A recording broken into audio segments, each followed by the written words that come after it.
اور خود وہ پوتڑے نچوڑ کر الگری پہ ڈال رہے ہیں.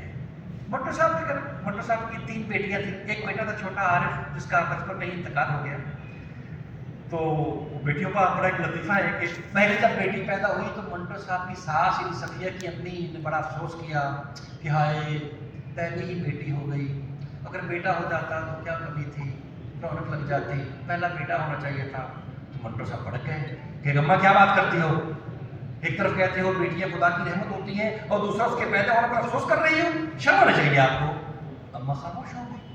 کوئی بات نہیں, اگلی بار اللہ بیٹا دے دے گا. دوسری بار پھر بیٹی پیدا ہو گئی. اب کی بار اماں پھر بڑھ گئی, آئے پھر بیٹی پیدا ہو گئی. 2 بیٹیاں کا بوجھ اٹھانا پڑ رہا ہے. اے خدا تمہارے خزانے میں کیا کمی تھی, کوئی بیٹا ہی دے دیتا. منٹو صاحب پھر بڑھ گئے. اماں کچھ شرم آنی چاہیے آپ کو, کیا ہوا بیٹی ہوگی تو, یہ بیٹی مجھے 10 بیٹوں سے بھی زیادہ عزیز ہے. اچھا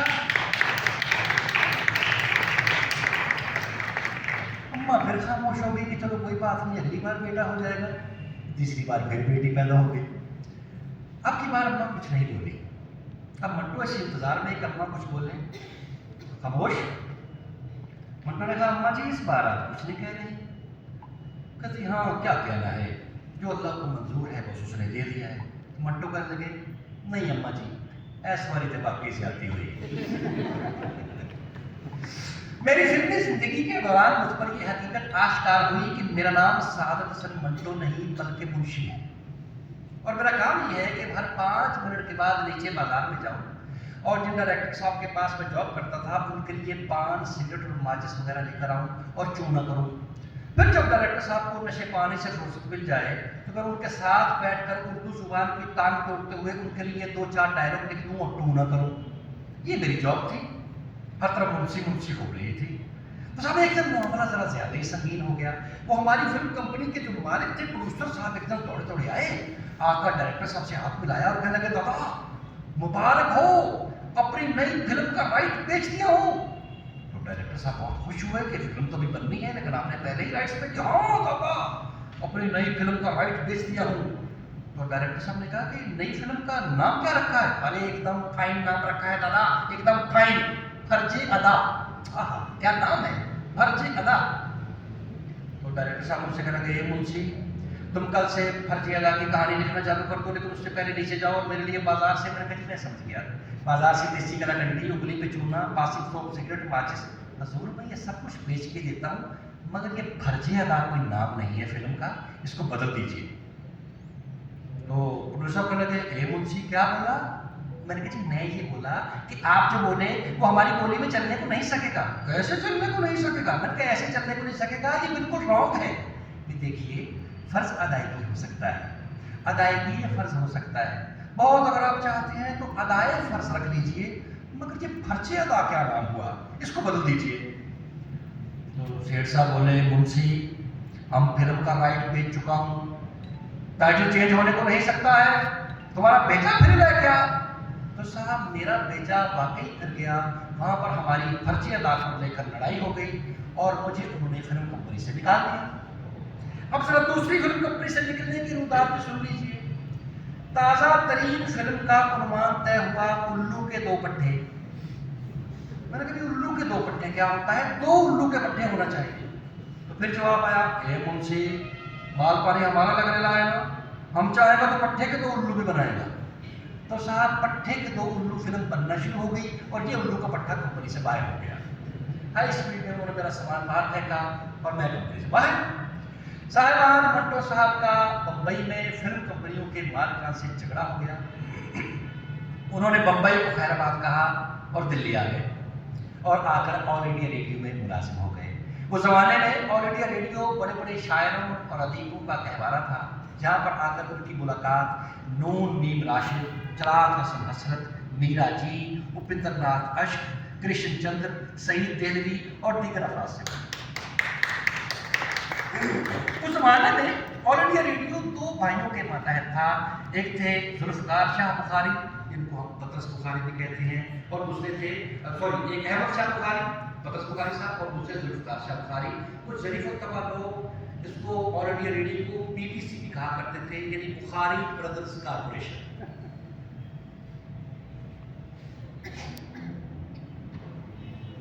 और उन्हीं रेडियो में बड़े बड़े लोगों से मुलाकात हुई मंटो साहब की। तो उस जमाने में मैंने और मंटो ने एक फिल्म की कहानी लिखी बंजारा नाम से। मंटो ने कभी किसी अदीब के साथ मिलकर कोई कहानी नहीं लिखी, ना उससे पहले ना उसके बाद में। तो सख्त सर्दियों के दिन थे, दिल्ली की सर्दी।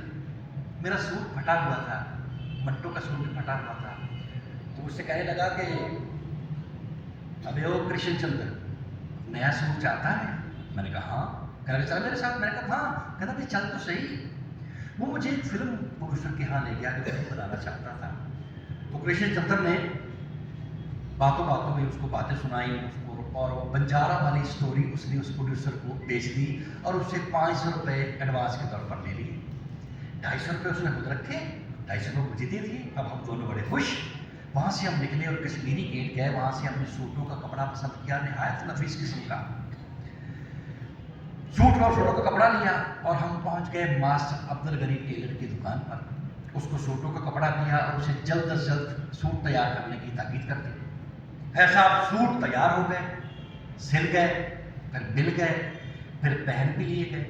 मगर सूट सिलने और मिलने के दरमियान में जो वक्फा था उसमें हम बाकी की रकम बोलकर पी चुके थे। और मास्टर अब्दुल गनी टेलर की वो जो सिलाई थी कपड़ों की वो हमारे सर पर उतार रही। 1 महीना गया, 2 महीने गए, 3 महीने गए, मगर वो कमबख्त उधार हमारे सर से उतरने का नाम ही नहीं ले रहा था। क्या हुआ साहब के एक दिन हमने उस गली से जाने बंद कर दिया। एक दिन मैं और कृष्ण चंद्र दोनों कश्मीरी गेट से जा रहे थे। अचानक मास्टर अब्दुल गनी टेलर देव की तरह आया और हमारे सामने जाकर खड़ा हो गया। मैंने कहा बेटा आज तो फंस गए, आज तो सारे बाजार रुस्वा हो गए। मास्टर अब्दुल गनी टेलर ने मंटो का गिरबान पकड़ लिया। कहने लगा ए मंटो। तो मैं समझ गया था कि अब बेइज्जती होगी, वो अपना उधार मांगेगा। मगर मास्टर अब्दुल गनी टेलर ने एक अजीब सा सवाल किया।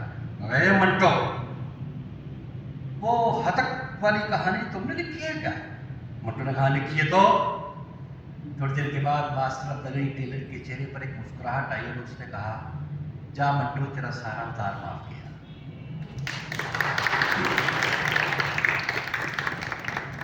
मगर मंटो इस तारीफ से जरा खुश नहीं हुआ, वो भड़क उठा। उसने कहा अबे सारा समझता क्या है अपने आप को? तुमसे सूट उधार सिलवाया है, उसका ये मतलब हरगिज़ नहीं है कि तुम मेरी कहानी के अच्छे नाकद भी हो सकते हो। एक एक पाई लौटा दूंगा तुम्हारी, एक एक पाई। साला कहता है हतक मेरी सबसे अच्छी कहानी थी। अरे हतक तो मेरी सबसे बुरी कहानी थी।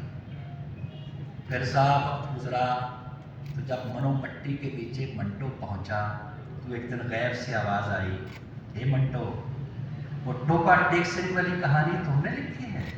मंटो ने कहा लिखी है। तो गैब से आवाज आई, जा मंटो, तुम्हारे सारे गुनाह माफ किए।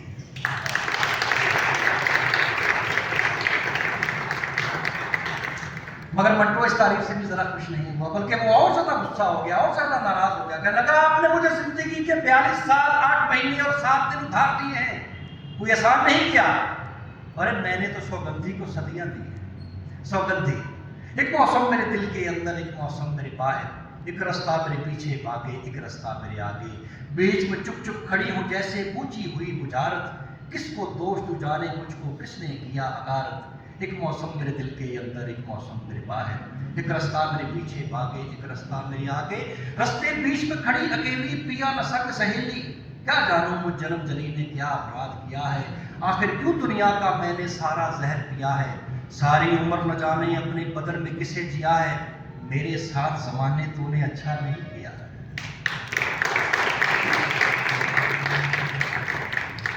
मिजाज, रूह और जिस्म के हिसाब से मंटो आज भी एक कश्मीरी पंडित है। उसके अंदर वही ब्राह्मणों वाली जहानत है, वही ब्राह्मणों वाली हठधर्मी है, वही जिद है और वही चिड़चिड़ापन है। शराब भी सबसे पहले उसी ने ही मुझे पिलाई थी।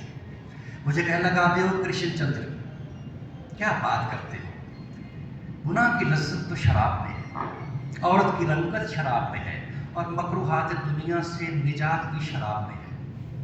अबे ओ कृष्ण चंद्र, तुमने बड़े होकर कब तक तुम पंडित बने रहोगे? तुमने अदब तकलीफ करना है या स्कूल के बच्चों को पढ़ाना है? अबे जिंदगी नहीं देखोगे, मौत के करीब नहीं जाओगे, गम का मजा नहीं चखोगे, नशा नहीं करोगे, 16 नंबर की विस्की नहीं पियोगे, तो क्या खाक लिखोगे?